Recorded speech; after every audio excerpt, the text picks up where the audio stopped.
So for this example, we could use these equations here, which show what the velocity is and the acceleration is the change in velocity over time. So if we calculate this value here, we have for the first one is for region 1, the velocity is positive.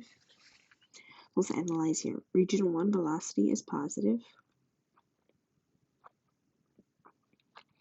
And in region 1, the acceleration is positive. It's just going upwards as well. Now, for region 2, the same. Velocity is positive, acceleration is positive. Region 3, velocity is positive, acceleration is positive. The velocity is still positive.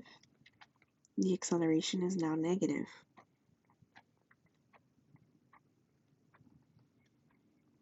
Sorry, that's wrong. The velocity is now negative, but the acceleration still is in a positive direction. Here, the same thing, the velocity is now still negative because it's going down, but the acceleration remains still positive.